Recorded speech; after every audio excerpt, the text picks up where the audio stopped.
वो ओके है, वो ओके है। तो इसके लिए हम ऐसे नहीं जा सकते, हम ऐसे, क्योंकि वो जो उसके पहले हमने जो एक सेक्शन देखा था जिसमें 95 और 5% समथिंग था ना, वो that is level of confidence, उसको छोड़ो। लेवल ऑफ कॉन्फिडेंस, तो वो जो होता है ना, तो हम 5% चांसेस छोड़ते हैं कि हमारा रिसर्च 5% गलत होगा, 5% ही गलत होगा, यानी मैं 95% में करेक्ट होंगी जब मैं रिसर्च करूंगी। तो उस चीज को प्रूफ करने के लिए हमें गलती यानी उल्टा जाना पड़ता है। जैसे हमें ये बताना है कि दोनों के बीच में, जैसे जनरली हम बोलते हैं तो हम क्या सोचते हैं, लोग क्या बोलेंगे कि दोनों के बीच में जॉब सेटिस्फेक्शन नहीं होता है। जनरली हम किसी को भी पूछेंगे तो जॉब सेटिस्फेक्शन दोनों में नहीं होता है, हम कोई भी जॉब कर ले जॉब सेटिस्फेक्शन नहीं होता है। लेकिन हमें कैसे जाना है कि ये दोनों के बीच में जॉब सेटिस्फेक्शन होता है, उल्टा करके जाना है। लॉ ऑफ फॉल्सिफिकेशन पहले, इसीलिए नल हाइपोथेसिस हमें हमेशा रिसर्च में पहले लेना ही है और बाद में हमें चालू करना है। लॉ ऑफ फॉल्सिफिकेशन जो कूपर करके हमारे जो रिसर्चर्स थे, उन्होंने मीन्स उन्होंने ये निकाला था, उन्होंने ये बोला था कि हमेशा आप ऐसे जाओगे ना उल्टा, तो आपका जो गलती का चांसेस है, एरर का चांसेस है, वो कम हो जाएगा। Right, well explained. मुझे इतना याद है इसके बारे में। हाँ, हमारी बुक में भी it's written on similar terms only. इसमें लिखा है कि once a researcher finalises his or research topic and variables after reviewing literature, he or she will formulate a hypothesis based on the problem statement. ठीक है? In a research, attempts are made by the researcher to reject the null hypothesis. ठीक है? अभी steps of hypothesis testing पढ़ोगे ना, तो उसमें भी यही लिखा हुआ है। First step is null hypothesis और इसको specify करना। Yes. ठीक है? Alternative hypothesis is basically Naina what we want to study. मैं study करना चाहती हूँ कि difference क्या है। देखो, there will be a significant difference in job satisfaction of public and private employees. So this is something which I want to study. This is something which I want to test in the research. तो वो मेरा खुद का motive है, that is alternative hypothesis. But research को थोड़ा easy करने के लिए हम क्या करते हैं, पहले नल हाइपोथेसिस बना देते हैं। क्योंकि मैं अगर प्रूफ करने चाहूंगी कि हाँ इन दोनों में जॉब सेटिस्फेक्शन में डिफरेंस होता है, फिर आगे क्वेश्चन आएंगे कितना, हमको प्रूफ देना पड़ता है ना हर रिसर्च को, ये एक स्टेटमेंट पास करने से पहले कितना डिफरेंस है, क्या डेटा है, कम है, ज्यादा है, ये सब देना पड़ता है। तो उसको अवॉइड करने के लिए पहले एक स्टेप ले लेते हैं कि हाँ पहले ये प्रूफ कर देते हैं कि उन दोनों में कुछ रिलेशन है, क्या है कैसे है वो बाद में देखेंगे। पहले एक नल हाइपोथेसिस बना लेते हैं कि उन दोनों में कोई रिश्ता नहीं है, कोई रिलेशन नहीं है, नल है। तो अगर मैं उस चीज को रिजेक्ट करवा दूंगी तो ऑटोमेटिकली मैं ये प्रूफ करवा रही हूँ कि हाँ उन दोनों में कोई रिलेशन है वेरिएबल्स में। ठीक है ना? तो मेरा रिसर्चर का मोटिव उसको रिजेक्ट कराना ही रहता है, ताकि वो ऑटोमेटिकली प्रूफ कर पाए कि इन दोनों में कोई रिश्ता है ना। Are you there? समझ आया इतना? हाँ जी आया। पक्का आया? हाँ जी। चलो, आई वाज राइटिंग इसलिए। Okay fine. ठीक है, महर समझ आया? Because Mehar and Naina wanted us to repeat. Someone is saying once again. कौन है? Ashwin? I don't know the name. हाँ जी, समझ आया ना? Ashwini, do you want us to repeat what is null or alternative hypothesis, or is it clear? Okay, alternative hypothesis. Alternative hypothesis can be termed as a counter proposition to null hypothesis. मतलब null hypothesis का contemporary part, मतलब उसका उल्टा चलेगा, वो counter proposition है। ठीक है? It is formulated by a researcher based on theory. जो researcher टेस्ट करना चाहता है, रिसर्चर की मोटिव क्या है, ठीक है, उस पे बेस्ड होगा। उसने जो लिख रखा होगा, उसको कुछ दिमाग में आया होगा कि हाँ इस पे रिसर्च करते हैं, तो वो जो स्टेटमेंट जिसपे वो एक्चुअली में रिसर्च करना चाहता होता है उसको अल्टरनेटिव हाइपोथेसिस बोलते हैं। The hypothesis states that there is a significant difference between the two groups. फिर एग्जाम्पल इन्होंने लिया कि ऊपर वाला एग्जाम्पल ले लेते हैं। There will be a significant difference in job satisfaction of public and private employees. This is also a neutral alternative hypothesis. ठीक है, समझ आया? क्योंकि इसमें पता नहीं है उसको न्यूट्रल क्यों बोल रहे हैं, क्योंकि उसको पता नहीं है कहाँ जाएगा डिफरेंस, ऊपर कम डिफरेंस आएगा, ज्यादा डिफरेंस आएगा, कैसा डिफरेंस आएगा। बट मेरा सब्जेक्ट ऑफ स्टडी यही है, इसीलिए ये ऑल्टरनेटिव हाइपोथेसिस का नाम है। ठीक है, काउंटर होता है टू नल हाइपोथेसिस, जो बोल रहे हैं कि डिफरेंस है ही नहीं। Ashwini, is it clear now? Depends on data, yes. मतलब नल हाइपोथेसिस तो टेस्टिंग में हमको लेना ही पड़ता है, ये मान के चलो कि ये स्टेप्स है, मतलब ये मेथड है रिसर्च करने का। और वो क्यों बनाया गया उसका मैंने तुम्हें रीजन एक्सप्लेन किया कि नल हाइपोथेसिस को रिजेक्ट करवाना ज्यादा इजियर होता है हमारे लिए, टू प्रूव कि हाँ कुछ दोनों वेरिएबल्स में रिलेशन है, मतलब अपनी ऑल्टरनेटिव हाइपोथेसिस को एक एज देने के लिए। Okay, clear? स्टेप्स कर ले।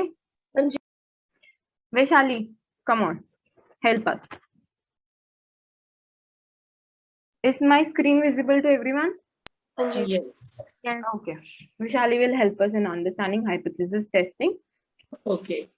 तो सबसे पहले स्टेप में फर्स्ट स्टेप इज हमें हाइपोथेसिस ये करना है, बता रहा है कि कौन सा हाइपोथेसिस, यानी हमें पहले नल हाइपोथेसिस लेना है। उसके स्पेसिफाई कर रहा है कि नल हाइपोथेसिस, फिर लेवल ऑफ सिग्निफिकेंस, यानी मैं कितने लेवल का छोड़ूंगी, 5% चांस छोड़ूंगी एरर का या 1%।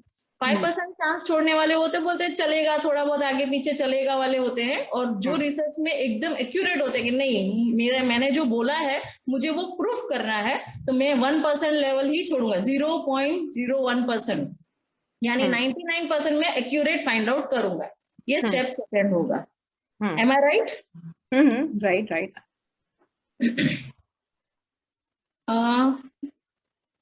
उसके बाद डायरेक्ट थर्ड स्टेप पे जाओ या और कुछ आगे एक्सप्लेन करूं कि 95% आई विल बी एक्यूरेट।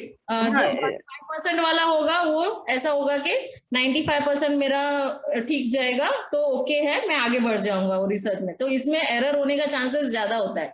और जो 99% कॉन्फिडेंट होता है, जो सिर्फ 0.01 लेवल छोड़ता है, तो वो होता है एकदम 99% एक्यूरेसी वाला। Okay, null hypothesis rejected। इसमें और एक चीज हमें बताई गई है कि confidence level 9, when carrying out research with human participant 100% accuracy can not be achieve. ये हमारे इसमें से ही है, नोट्स में से ही है। if the obtained value is higher than the table value, जो हमने निकाला है, the null hypothesis is rejected, जो टेबल है हमारा 1.5। अगर जो मैंने नल हाइपोथेसिस रिजेक्ट, यानी मैंने जो बोला वो मैं रिजेक्ट वाला बताती हूँ कि नहीं ये नहीं हो सकता है, लेकिन जब वो पब्लिकली उसे ऐसा बताया जाता है कि नहीं ये चीज ट्रू है, ये जो आपका जैसे 2 जॉब सेटिस्फेक्शन का मैंने बोला, हम किसी को भी पूछेंगे तो ये होगा कि जॉब सेटिस्फेक्शन नहीं है, लेकिन हम बोलेंगे कि नहीं जॉब सेटिस्फेक्शन है, तो मेरा सेंटेंस में रॉन्ग हो जाऊंगी ना, तो दैट इज टाइप 1 एरर। और अगर जो मैंने बोला है कि जॉब सेटिस्फेक्शन है और पब्लिक में भी यही चीज है, कि पॉपुलेशन में भी यही चीज है, जो मैंने डेटा निकाला उसमें वो चीज निकल के आती है कि हाइपोथेसिस इज फॉल्स, यानी जो मैंने बोला है सेंटेंस वो फॉल्स ही है, तो आई विल बी राइट, तो यहाँ पे मेरा decision is correct. Am I right?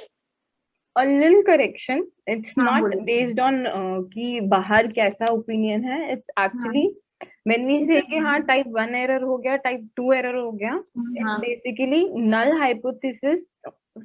देखो नल हाइपोथेसिस वो हाइपोथेसिस जो बोल रही है कि कोई रिलेशन नहीं है। अभी 2 केसेस लो उसमें, नल हाइपोथेसिस ट्रू है, नल हाइपोथेसिस ट्रू होने का मतलब कि एक्चुअली में उसमें कोई रिलेशन नहीं है, ठीक है। नल हाइपोथेसिस फॉल्स होने का मतलब क्या है कि उन दोनों में रिलेशन है, फॉल्स मतलब रिलेशन है उन दोनों में।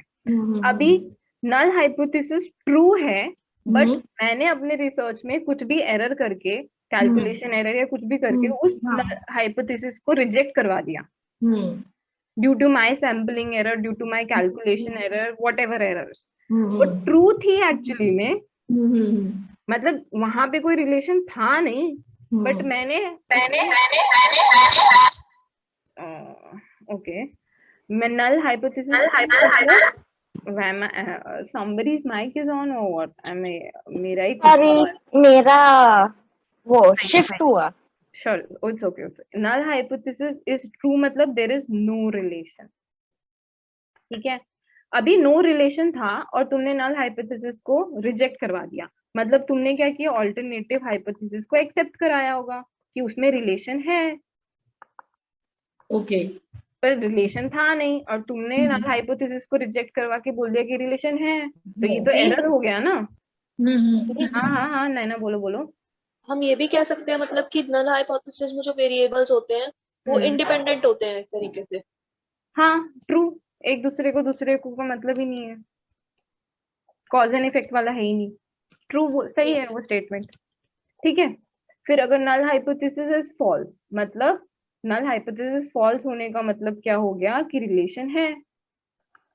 हम क्योंकि नल हाइपोथेसिस तो यही बोलती है ना कि रिलेशन नहीं है. नल हाइपोथेसिस फॉल्स मतलब रिलेशन है और तुमने नल हाइपोथेसिस को एक्सेप्ट कर लिया कि तुम बोल रहे हो नो रिलेशन. नल हाइपोथेसिस में रिलेशन था बट तुमने उसको एक्सेप्ट कर लिया कि नहीं भाई नहीं कोई रिलेशन नहीं है, तो ये हो जाएगा टाइप 2 एरर. इतना समझ आया टाइप 1 एरर क्या है और टाइप 2 एरर क्या है, कि कोई चीज में रिलेशन नहीं था और तुमने तकरार कर दिया कि रिलेशन है, या फिर उल्टा रिलेशन था और तुमने तकरार कर दिया कि रिलेशन नहीं है. ये रिसर्च वाली चीज है, नॉट की जो एक्चुअल में हो रहा है. बस ये लिटिल करेक्शन था. यस यस यस, ये एक्चुअल वाली चीज है कि एक्चुअली रिलेशन नहीं था बट तुमने प्रूव कर दिया रिसर्च में कि रिलेशन है. तो टाइप 1 एरर ये होता है, टाइप 2 एरर ये होता है. ठीक है.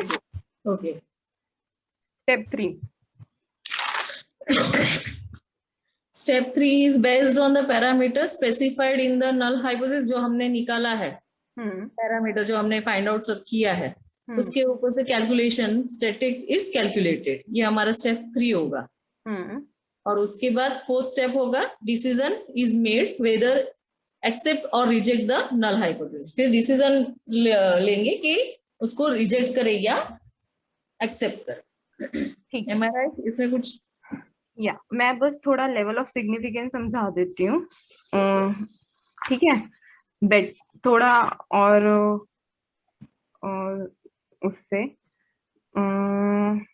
Is my screen visible to everyone right? Yes yes. Okay. दो चीजें समझो लेवल ऑफ सिग्निफिकेंस में वो क्या बोलना चाहता है.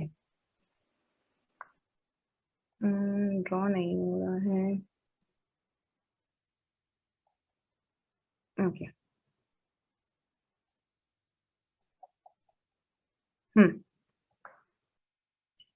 एक होता है लेवल ऑफ सिग्निफिकेंस. ठीक है, ये चीज है ना जो तुमको समझ आएगी, जो ये लेवल ऑफ सिग्निफिकेंस, कॉन्फिडेंस, ये सब चीजें है ना, ये चीजें आनी चाहिए थी नॉर्मल डिस्ट्रीब्यूशन कर्व पढ़ने के बाद, बिकॉज ये सारी चीजें आती है वो कर्व के साथ समझ. बट जितना मैं समझा सकती हूँ वो मैं बता देती हूँ, थ्योरी में कितना कैसे समझ सकते हैं. ठीक है, बाकी हम इसको वापस लेंगे जब हम नॉर्मल डिस्ट्रीब्यूशन कर्व पढ़ेंगे, उसके बिना समझना थोड़ा सा डिफिकल्ट है. ठीक है, लेवल ऑफ सिग्निफिकेंस को हम बोलते हैं अल्फा.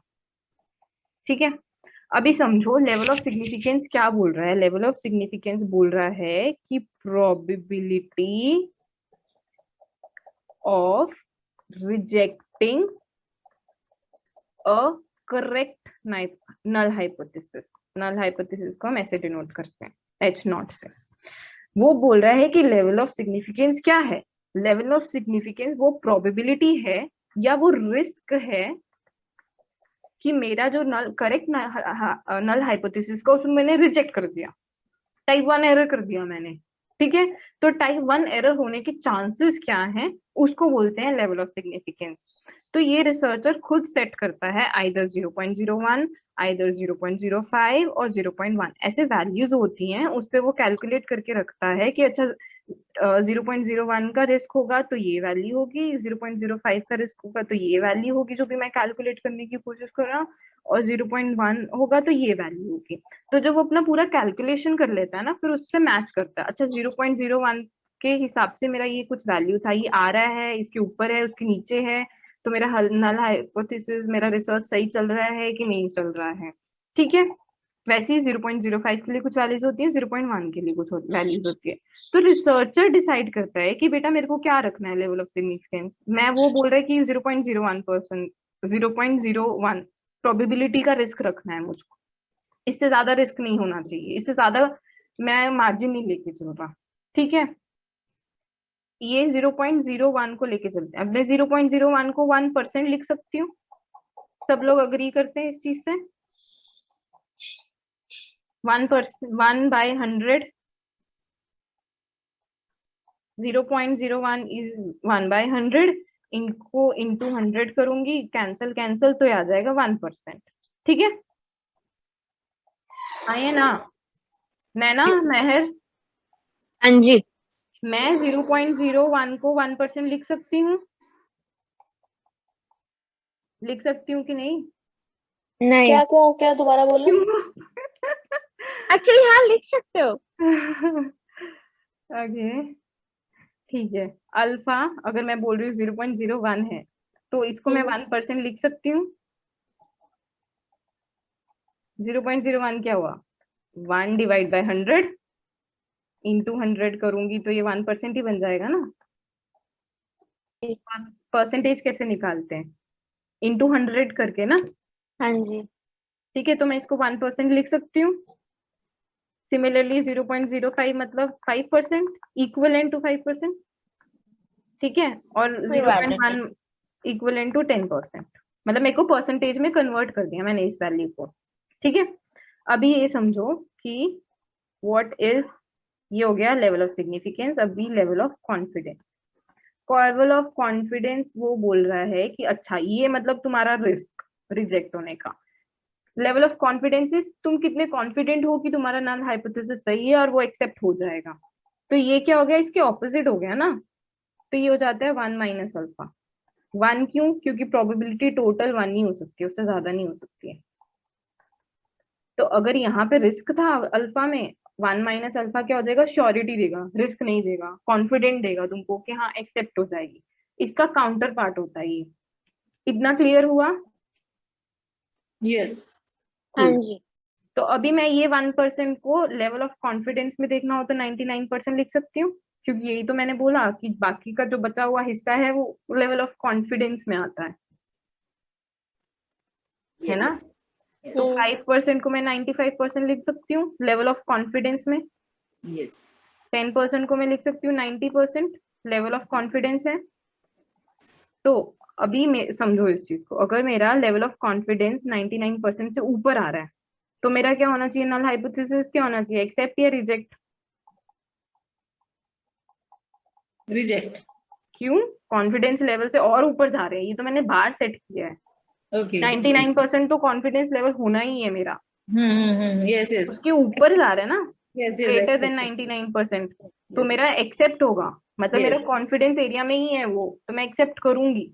और वैसे ही अगर मैं बोलूं कि लेस देन 95% हो गया, मेरा कॉन्फिडेंस का मिनिमम बार मैंने सेट किया 95% होना ही चाहिए, तो उससे कम हो गया तो मतलब मैं कॉन्फिडेंस वाले एरिया से बाहर आ गई ना, कॉन्फिडेंट नहीं हूँ मैं, रिस्क वाले एरिया में चली गई, तो वो रिजेक्ट हो जाएगा, रिजेक्ट करनी पड़ेगी हमको null hypothesis, because the researcher is not confident कि मेरे रिजल्ट सही है।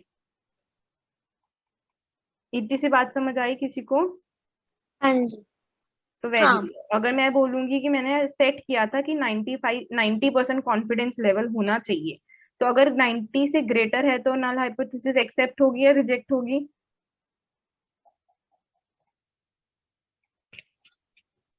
अगर मैंने कॉन्फिडेंस लेवल सेट किया 90%, अगर तो उससे ऊपर जा रहा है उस कॉन्फिडेंस लेवल से ग्रेटर देन 90%, तो मेरा नल हाइपोथेसिस एक्सेप्ट होगा या रिजेक्ट होगा? एक्सेप्ट। एक्सेप्ट होगा। ग्रेट। लेस देन 90% हो गया तो मेरा नल हाइपोथेसिस रिजेक्ट हो जाएगा, रिजेक्ट होगा। ठीक है। अभी समझो कि अगर मैं यहाँ बोल रही हूँ कि 90% से कम, 90% से कम, तो इधर क्या होगा, 0.1 से ज्यादा हो रहा होगा ना, है ना। यस। अगर मैं हाँ यहाँ जी। बोल रही हूँ कि लेस देन 95%, तो इधर क्या हो रहा होगा, ज्यादा देन 5% हो रहा होगा ना, या ज्यादा देन 0.05% हो रहा होगा। तो हाँ जी। लेवल ऑफ सिग्निफिकेंस से अगर मैं बताऊं कि अगर लेवल ऑफ सिग्निफिकेंस से लेस है तुम्हारी वैल्यू, मतलब 0.1 से लेस है, तो नल हाइपोथेसिस रिजेक्ट एक्सेप्ट हो जाएगा। अगर 0.01 से ज्यादा है तो वो रिजेक्ट हो जाएगा। इसका काउंटर चलता है हमेशा इसमें, क्योंकि ये दोनों को मिला के 100% बनता है। ठीक है, हाँ जी। क्लियर हाँ हो जी। गया नैना, पक्का? हाँ जी दीदी। बस यही है हाइपोथेसिस टेस्टिंग। वो बोल रहे कि लेवल ऑफ कॉन्फिडेंस डिफाइन कर लो, लेवल ऑफ कॉन्फिडेंस से कम है तुम्हारा, sorry level of significance define कर लो सेकंड स्टेप में। अगर उससे कम है तुम्हारा तो तुमको एक्सेप्ट कर लेनी है नल हाइपोथेसिस, अगर उससे ज्यादा है तुम्हारा तो उसको तुमको रिजेक्ट कर देना है। बस यही बोलता है वो हाइपोथेसिस टेस्टिंग, समझे? हाँ जी। हाँ जी दीदी। पक्का? हम्म। कूल। अभी can we sum up this chapter now and start with the second chapter? किसी को कोई हाँ जी। डाउट है? Second first chapter all clear too, मतलब सबको क्लियर है? Sunaina, hi Sunaina, I was waiting for you. Sunaina, कोई डाउट तो नहीं फर्स्ट चैप्टर में? We repeated hypothesis testing today, what is level of significance and confidence. ठीक है, बड़े चैप्टर 2 करें शुरू आज फिर? यस। यस। हाँ जी। thumbs up in the chat box. Shall we start? Chapter 1 all clear? हाँ जी। Thumbs up दो। Wow, I got thumbs up from Meher. Anisha, Vaishali. you are master's student. Sorry? You are master's student. No, I'm your batchmate only. I'm in first year only. अच्छा अच्छा, नहीं ये दीदी बोल रहे थे ना ये लोग, तो मैंने Actually, सोचा। I am working and I'm like not in their age group, so इसलिए सब दीदी दीदी बोलते हैं। I'm working person. I've done bachelor's in engineering, so this is my second degree. Oh, okay. Yeah. Okay. Shall we start? हाँ जी। Great. Okay. Share करते हैं chapter 2 को। ओके, मेरी स्क्रीन दिख रही है? हाँ हाँ। जी। सब विजिबल है, रीडेबल है? हाँ जी। ठीक है, चैप्टर 1 में हमने बात की थी दो ब्रांचेस की स्टैटिस्टिक्स के। एक, give me a moment guys, just wait there someone on at the door, wait for a moment. Okay, तो हमने लास्ट चैप्टर में डिस्कस किया था कि स्टैटिस्टिक्स की दो ब्रांचेस होती है। कोई बता सकता है क्या दो ब्रांचेस होती हैं? हमने डिस्कस किया था लास्ट के चैप्टर में, फर्स्ट चैप्टर में डिस्कस किया था two branches of statistics.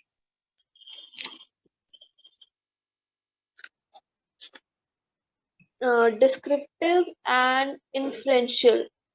Inferential statistics and descriptive statistics. ठीक है, तो हम इस चैप्टर में कुछ एस्पेक्ट्स ऑफ डिस्क्रिप्टिव स्टैटिस्टिक्स पढ़ने वाले हैं। क्या क्या पढ़ने वाले हैं? क्लासिफिकेशन कैसे करते हैं डेटा की, टैबुलेशन कैसे करते हैं डेटा की, फिर हम लोग फ्रीक्वेंसी डिस्ट्रीब्यूशन कैसे करते हैं, फ्रीक्वेंसी डिस्ट्रीब्यूशन टेबल्स कैसे बनाते हैं, फिर अगर मेरे को डेटा को ऑर्गेनाइज करना है ग्राफिकल फॉर्म में तो वो कैसे करते हैं, तो ग्राफिकल रिप्रेजेंटेशन भी पढ़ेंगे। ठीक है, सबसे पहले शुरू करते हैं क्लासिफिकेशन से। सो क्लासिफिकेशन से what do you guys interpret from classification?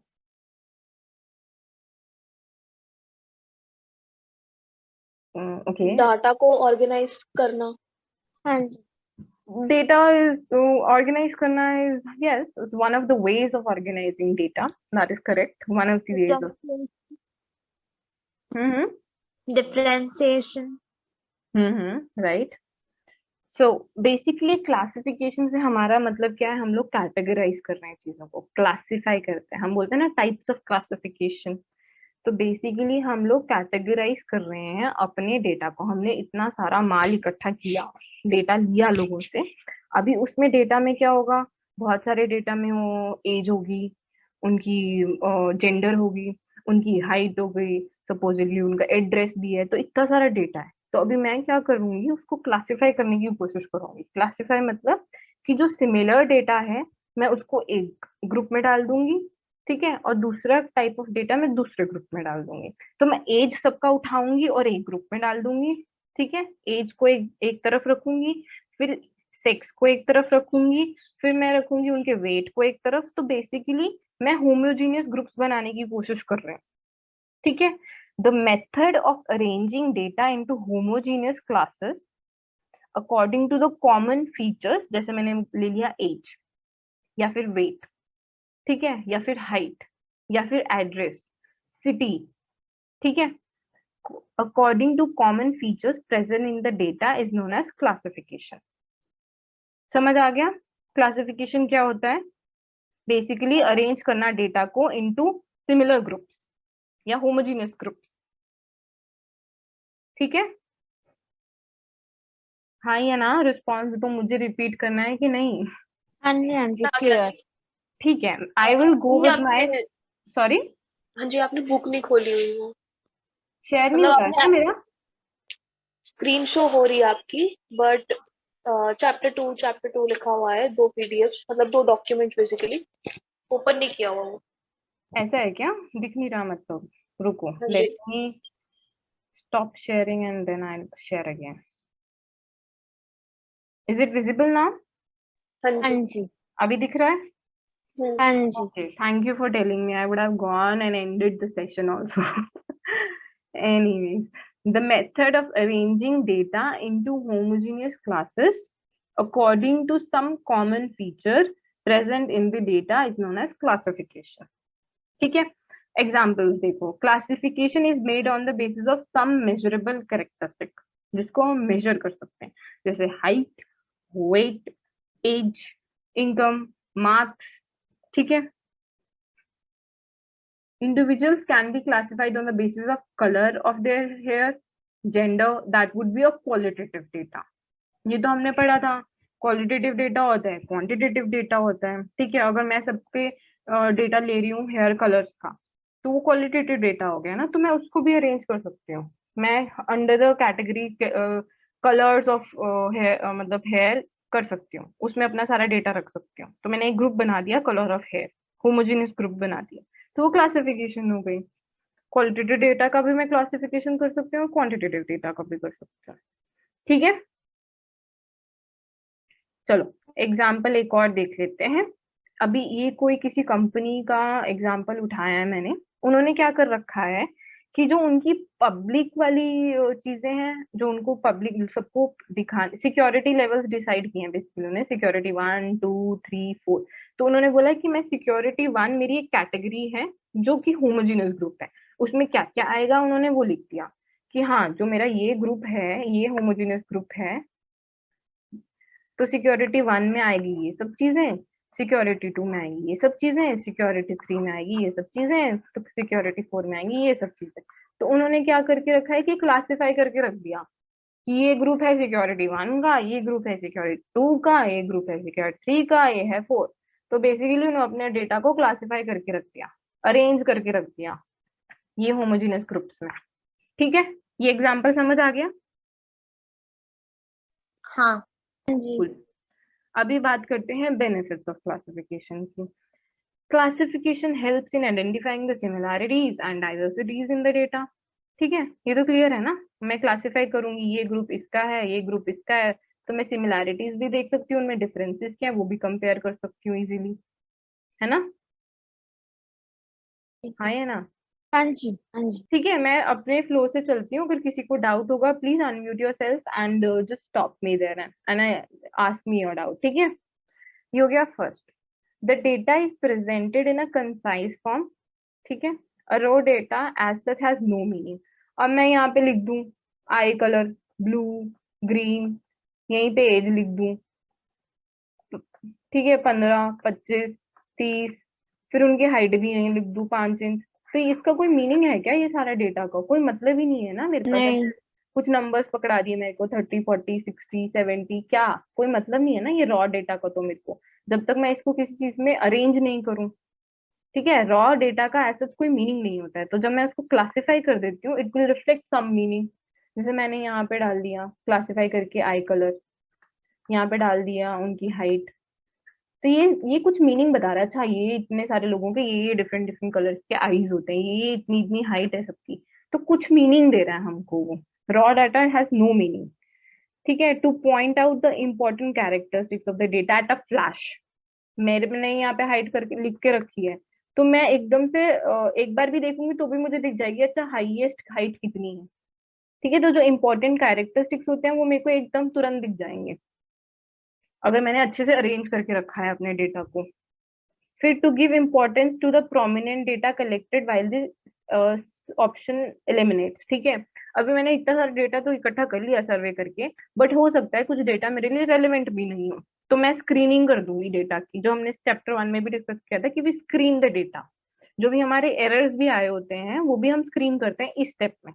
तो मैं सपोजिटली में आई कलर लेने गई, किसी बंदे ने जो डेटा सर्वे करने गया था उसने आई कलर में ब्लू ग्रीन लिखा और यहीं पे एज लिख दी 25, ये गलत सेक्शन में लिख दी, तो मैं एरर रिमूवल भी करूंगी।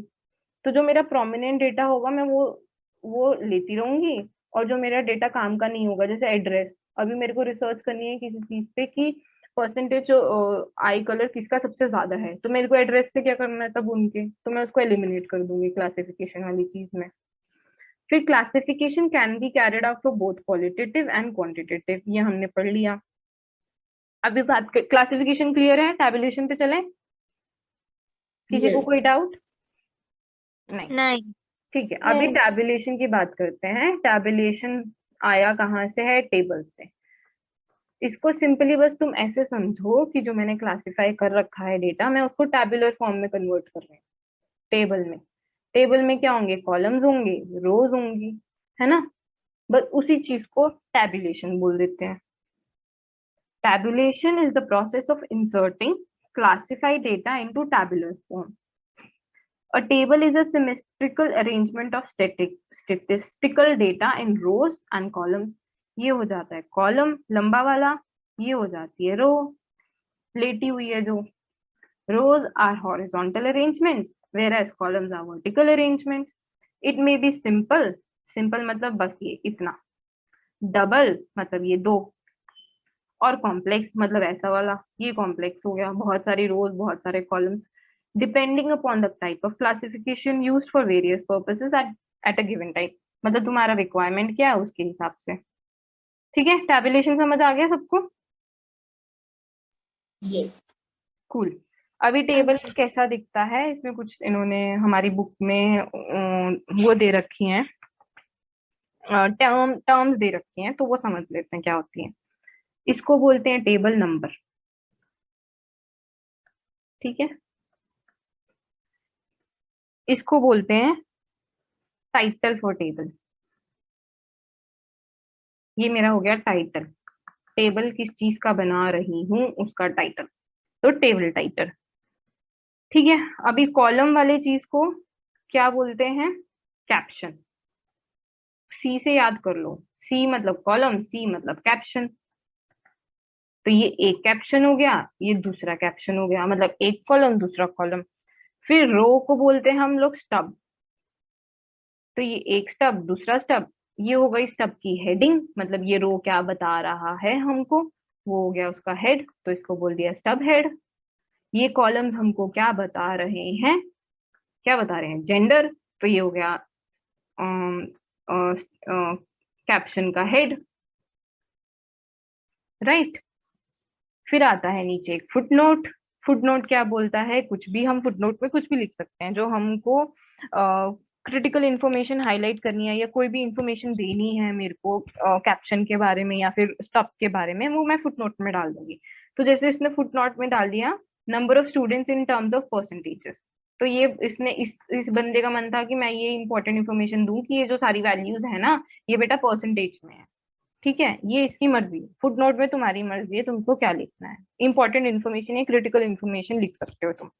फिर सोर्सेस, अभी इसने बताया है कि डेटा कहाँ से कलेक्ट किया तुमने, वो हो जाएगा सोर्स। तो जैसे इसने बताया ये डेटा कहाँ से आया, टर्म एंड एग्जामिनेशन के रिजल्ट थे उनका ये डेटा है। फिर एक चीज हमारी बुक में लिखी हुई है हेड नोट। ठीक है, हेड नोट हमारे बुक के हिसाब से वो बोल रहा है कि यहाँ पे तुम लिखते हो, कहाँ पे? एक्सट्रीम राइट में below the title, extreme right में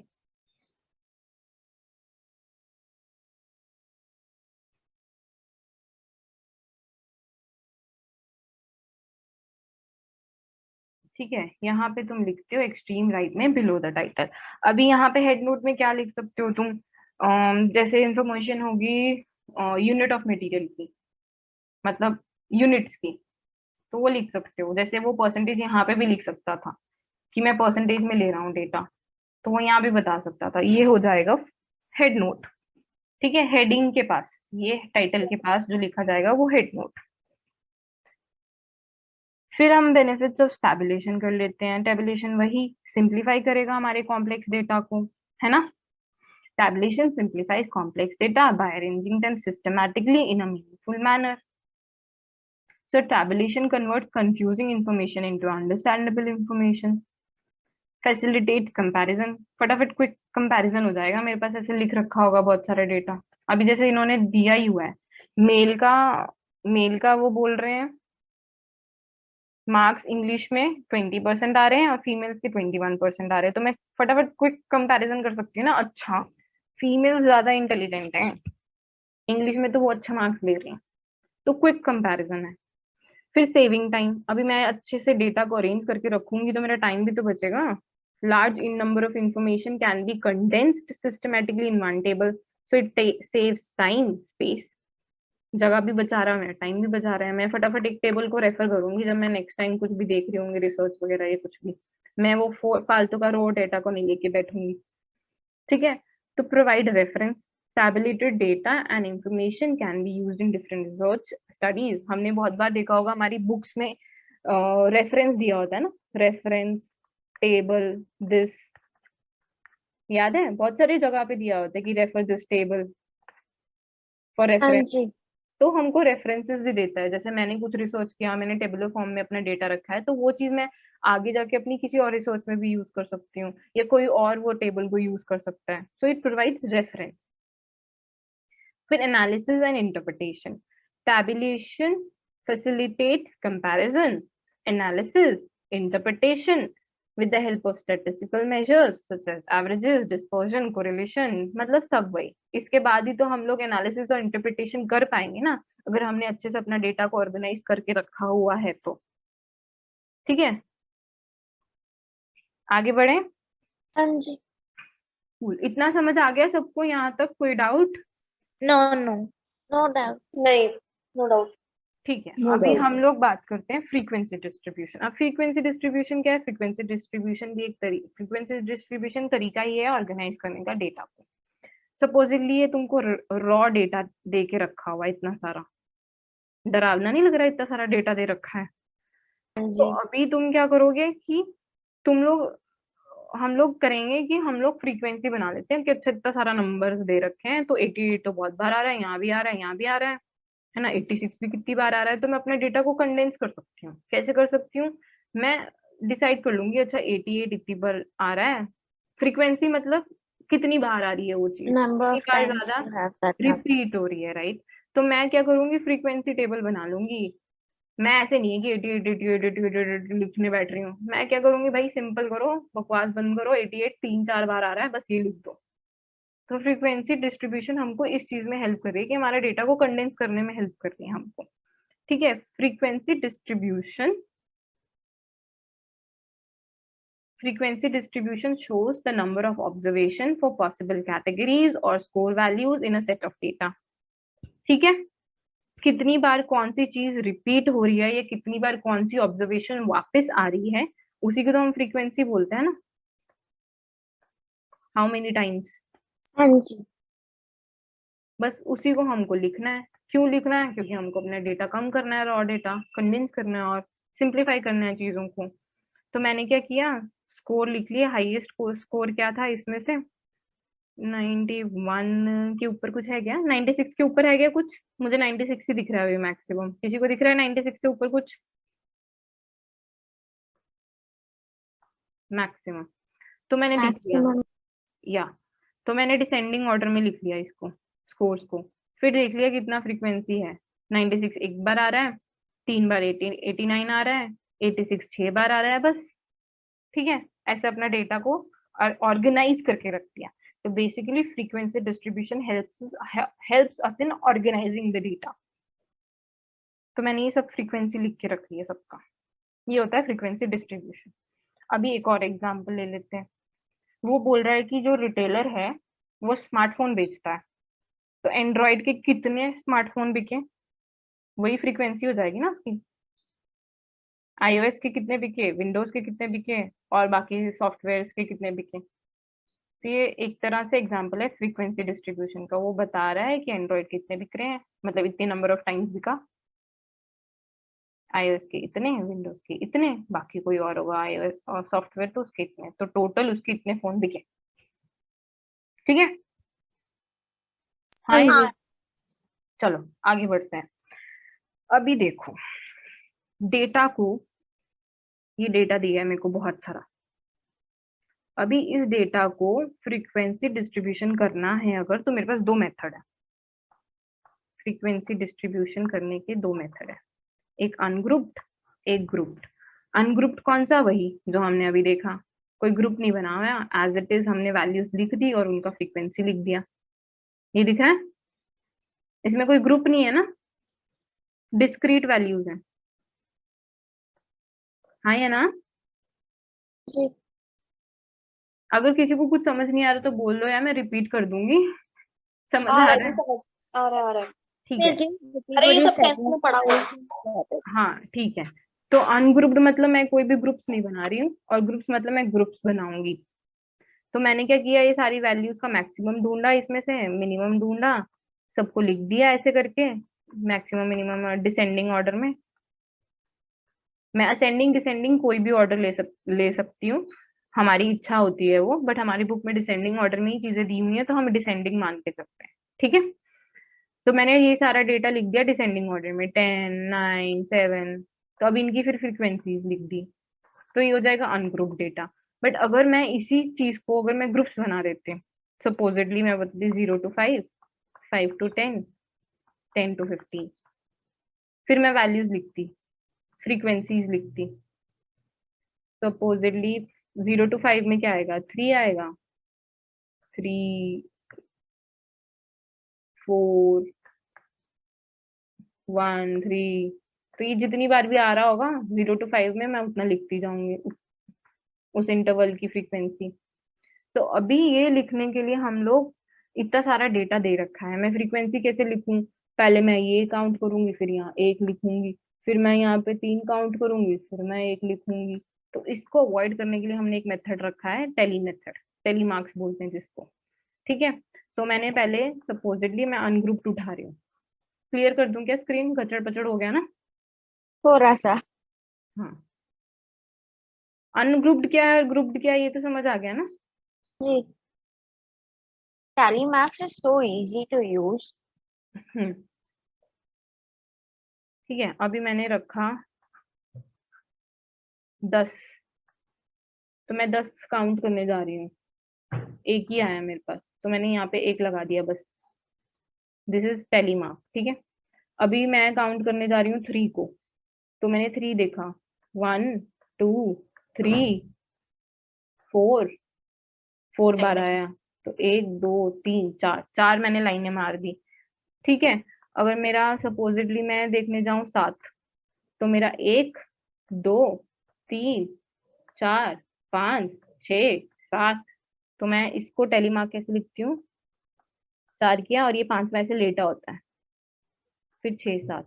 ठीक है, हाँ जी। 5वां वाला लेटा होता है, ये कुछ नहीं, बस ये टेली मेथड हो गया। इसको मैं लिख दूंगी 1, 4, फ्रीक्वेंसी के टर्म्स में 7। कूल। अभी वही ग्रुप डेटा में, एक second,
hello, am I Audible?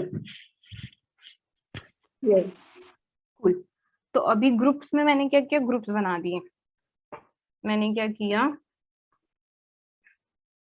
0 to 5, 5 to 10, 10 to 15। अभी मैंने 0 to 5 का काउंट करना है, तो मैं टेली मेथड यूज कर लेती हूँ।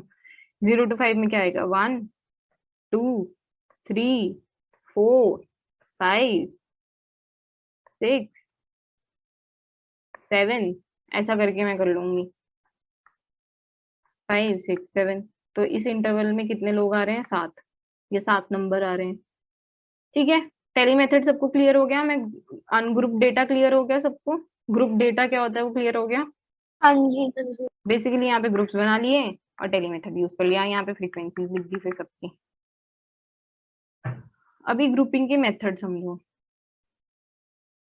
ग्रुपिंग टाइप्स ऑफ इंटरवल समझते हैं। क्लास इंटरवल्स में 2 तरीके से बना सकते हैं। इंक्लूसिव एक्सक्लूसिव वाला ये। यस, ठीक है। क्लास इंटरवल्स में 2 तरीके से बना सकती हूँ, 0 5 6 10 11 14 15 20, या फिर 0 5 5 10 10 15। अभी देखो इसमें क्या हो रहा है, यहाँ पे एक इंटरवल खत्म हुआ, इसको बोलते हैं क्लास इंटरवल। एक क्लास इंटरवल, दूसरा, तीसरा, चौथा। अभी ये क्लास इंटरवल खत्म हुआ 5 पे और ये दूसरा क्लास इंटरवल शुरू हुआ 6 पे। तो ये क्या हो जाएगा, डिसकंटिन्यूअस इंटरवल्स है ना। 5 के बाद 6 आ गया सीधा, तो ये डिसकंटिन्यूअस क्लास इंटरवल्स हुए। अब इसमें क्या था, 0 से 5 पे खत्म हुआ और 5 पे ही शुरू हुआ, तो ये हो जाएगा कॉन्टिन्यूअस। हाँ या ना? हाँ जी। ठीक है, तो एक हो जाएगा कॉन्टिन्यूअस और एक हो जाएगा डिसकंटिन्यूअस। अभी देखो डिसकंटिन्यूअस में क्या हो रही है, डिस्क्रीट वैल्यूज आ रही है ना, 5 के बाद 6। हाँ या ना? हाँ जी। ये कॉन्टिन्यूअस में कॉन्टिन्यूशन में ही चल रहा है। अभी मेरे को अगर 5 लिखना है तो मैं कहाँ लिखूंगी, इस वाले इंटरवल में लिखूंगी या इस वाले इंटरवल में लिखूंगी, नीचे वाले में या ऊपर वाले में? नीचे वाले में। नीचे वाले में वाले लिखूंगी में। ना, क्योंकि 5 को यही इंक्लूड कर रहा है, ऊपर वाला तो कर ही नहीं रहा 5 को इंक्लूड, वो तो 6 से शुरू कर रहा है ना। तो मेरे को 5 इसी इंटरवल में लिखना पड़ेगा। तो मेरा जो लोअर लिमिट है, ये लोअर लिमिट बोला जाता है। Lower limit of that interval ये होता है अपर लिमिट। तो मुझे जब मेरा डेटा डिसकंटिन्यूअस है, जब मेरे क्लास इंटरवल्स डिसकंटिन्यूअस है, तो मुझे अप लोअर वाला डेटा भी इंक्लूड करना पड़ेगा और अपर वाला डेटा भी, लिमिट भी इंक्लूड करके रखनी पड़ेगी। अगर मेरे को 0 लिखना है तो मैं इसी में लिख पाऊंगी, अगर मेरे को 5 लिखना है तो मैं इसी में लिख पाऊंगी, क्योंकि इसमें नहीं है। तो मेरा लोअर लिमिट भी इंक्लूड होता है, अपर लिमिट भी इंक्लूड होता है, तो इसको बोलते हैं इंक्लूसिव मेथड। ठीक है, अभी ये देखो, अभी मैं 5 कौन से इंटरवल में लूंगी, नीचे वाले में या ऊपर वाले में? इस वाले एग्जांपल में आ जाओ, कॉन्टिन्यूस वाले मेथड में। कॉन्टिन्यूस सीरीज है ना, 0 5 फिर 5 10। अभी मुझे 5 लेना है तो मैं किस में लूँ, नीचे वाले में लूँ या ऊपर वाले में लूँ? नीचे वाले में। हाँ, एक्चुअली दोनों में जा सकता है। यस।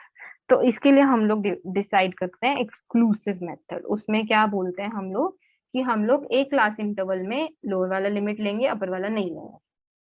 तो अगर 5 आएगा तो मैं 5 इधर नहीं लूंगी, मैं इसमें लूंगी, क्योंकि इसमें लोअर लिमिट इंक्लूड हो रही है, अपर लिमिट नहीं इंक्लूड हो रही है। तो इसीलिए बोलते हैं इसको एक्सक्लूसिव मेथड, कि जिसमें लोअर लिमिट मैं लेके चलूंगी और अपर लिमिट को नहीं मानूंगी उस इंटरवल में। ठीक है, क्लियर हुआ ये? दोबारा बताऊं एक्सक्लूसिव मेथड क्या है और इंक्लूसिव मेथड क्या है? हो गया clear. Clear. All clear? Yes. ठीक है, अभी ये देखो, मैंने ऐसे डेटा डिफाइन कर दिया हाँ। जिसमें, हाँ जी, difference between ungrouped and group data. Group में तुम लोग ग्रुप्स बना रहे हो, मतलब क्लास इंटरवल्स बना रहे हो, और अनग्रुप में कुछ नहीं, बस तुम ऐसे ही डेटा लिख दे रहे हो। देखो एग्जांपल बताऊं मैं, तो this is ungrouped, this is ungrouped. तुमने कोई ग्रुप्स नहीं बनाए, ऐसी डिस्क्रीट वैल्यूज लिख दी। हाँ हाँ। तो दिस इज अनग्रुप्ड। और अगर मैं इसको ही अगर इंटरवल्स बना दूं या ग्रुप्स बना दूं जो कि ऐसा दिखेगा, ओके मैंने यहाँ पे इंटरवल्स बना दिए नंबर्स के, ऐसे नहीं लिखा इसको 98, 97, 96, मैंने 96 टू 98 का एक ग्रुप बना दिया कि जितने भी वैल्यूज होंगे इसके बीच में ही होंगे, तो वो जाएगा ग्रुपिंग। ग्रुप्स कर दिए मैंने, ग्रुप्स बना दिए, तो ये हो जाएगा ग्रुप डेटा। क्लियर ना है ना?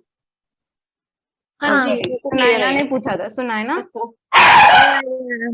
सुनायना क्लियर हुआ या फिर से बताऊं? क्लियर हुआ। कूल, ठीक है। अभी मेरे पास बहुत सारी चॉइसेस है ना डेटा को और लिखने की। और मैं इसको ऐसे भी लिख सकती हूँ, कुछ नंबर ऑफ डेटा दे रखा है मुझको 60 से 62, मतलब सपोजिटली मार्क्स मान लो किसी के मार्क्स हैं, तो मैं एक इंटरवल बना सकती हूँ 60 से 62, एक बना सकती हूँ 60 से 64, एक बना सकती हूँ 61 से 65 इंटरवल। तो इसमें इन दोनों में डिफरेंस कितना है? 5 का। इन दोनों में डिफरेंस कितना है? 3 का। इन दोनों में डिफरेंस कितना है? 5 का। राइट? तो बेसिकली जो अपर लिमिट और लोअर लिमिट में डिफरेंस होता है ना, उसको बोलते हैं विड्थ, क्लास इंटरवल विड्थ। समझे विड्थ क्या होता है? हाँ अभी मेरी विड्थ क्या होगी उस पे ही तो मेरे number of class intervals decide होंगे। अगर मैं 3 की विड्थ ले रही थी तो मेरे क्लास नंबर इंटरवल्स बढ़ गए, अगर मैं 5 की विड्थ ले रही हूँ तो मेरे क्लास इंटरवल्स कम हो गए, नंबर ऑफ क्लास इंटरवल्स कम हो गए, है ना? और कंसाइज कर दिया ना विड्थ बढ़ा के मैंने क्लास इंटरवल की, तो और कम हो जाएंगी मेरी कैटेगरीज या क्लास इंटरवल। ठीक है, अभी क्लास विड्थ डिसाइड कैसे करेंगे?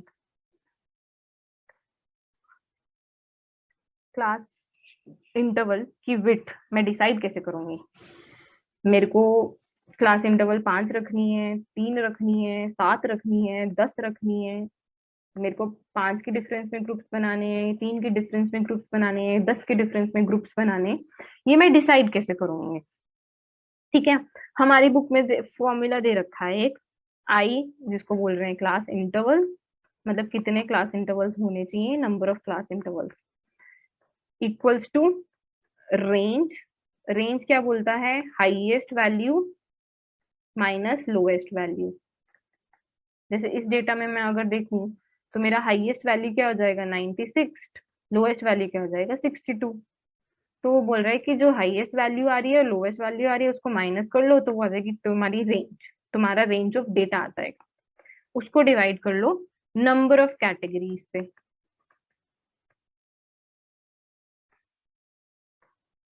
ये क्लास इंटरवल विड्थ होती है, sorry, number of categories needed. Number of categories needed मतलब तुम्हें कितने इंटरवल्स चाहिए, इतने चाहिए या इतने सारे चाहिए, तो वो तुम डिसाइड करो तुम्हें नंबर ऑफ कैटेगरीज कितनी चाहिए। सपोजिटली मेरी रेंज थी 96 से -92, मेरे को चाहिए number of categories 10।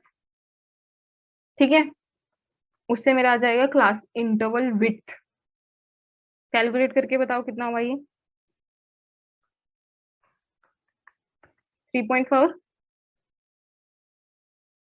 Highest score minus lowest score, highest score minus lowest score divide by number of categories. मेरे को कितनी चाहिए? मेरा चॉइस है, मुझे 10 चाहिए, मैं चाहती हूँ 10 इंटरवल्स बनाऊं मैं, तो एक की विड्थ कितनी होगी? एक इंटरवल की विड्थ कितनी होगी?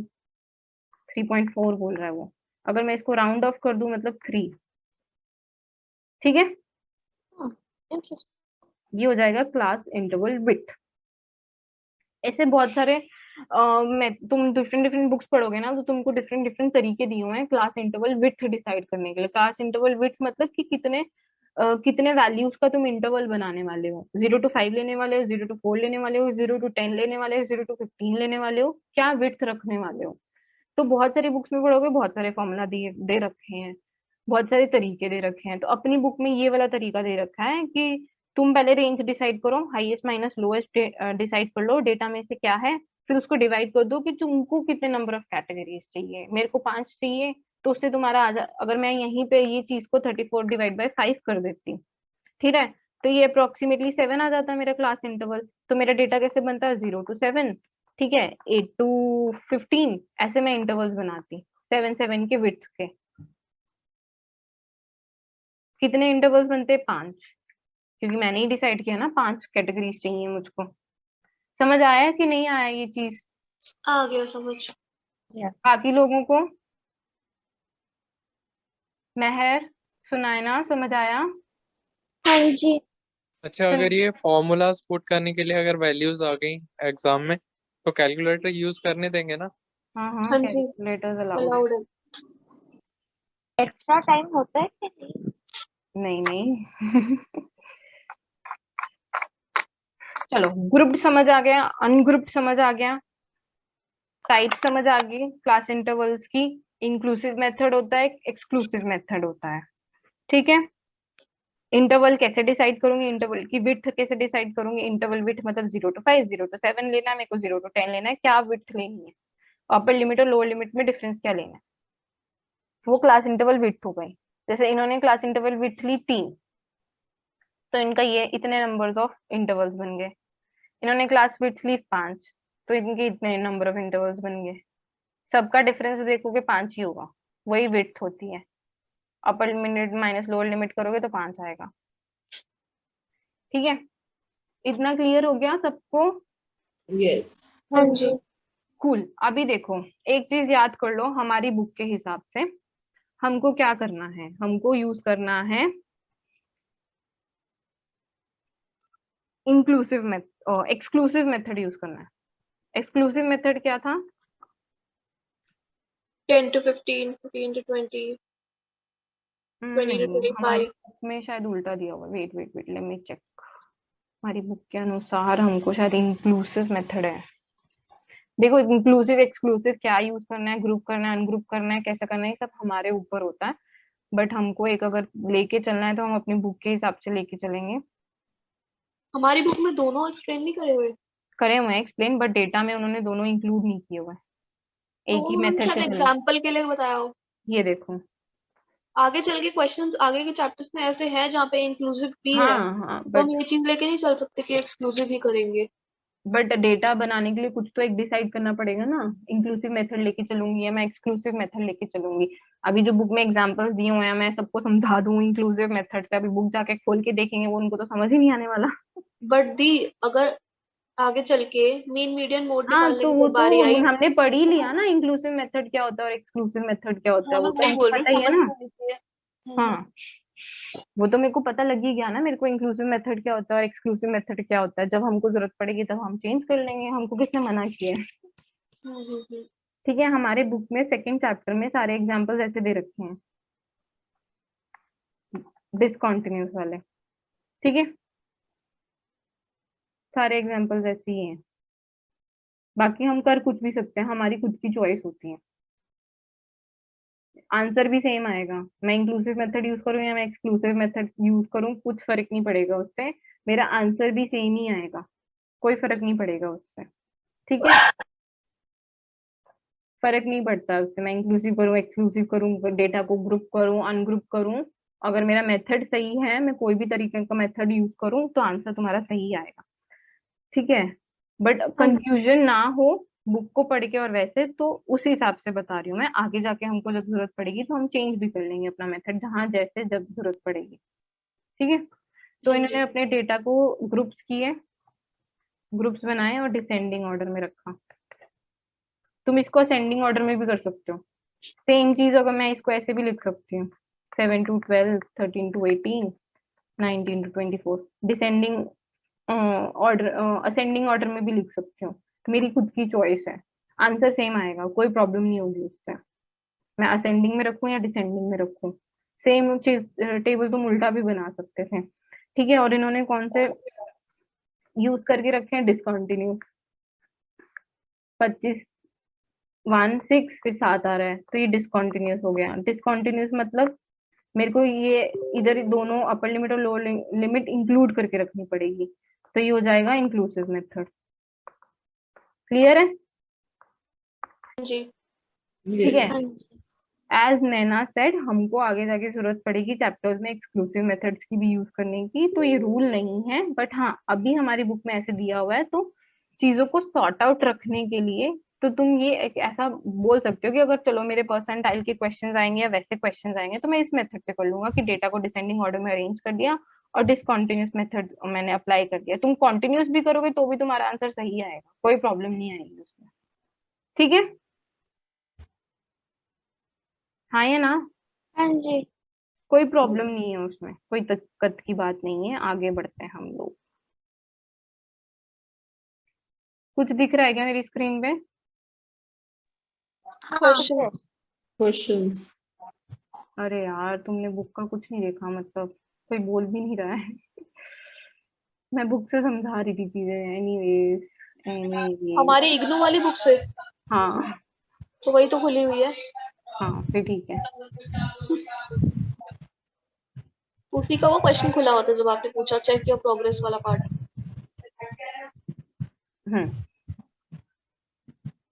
ठीक है, अभी हमने बोला क्लास इंटरवल्स डिसाइड करना हमारा काम है। मैं अपने आप अपनी मर्जी से भी डिसाइड कर सकती हूँ कि मुझे क्लास इंटरवल क्या रखने हैं, कितने नंबर ऑफ क्लास इंटरवल्स रखनी है, उसकी विड्थ क्या रखनी है।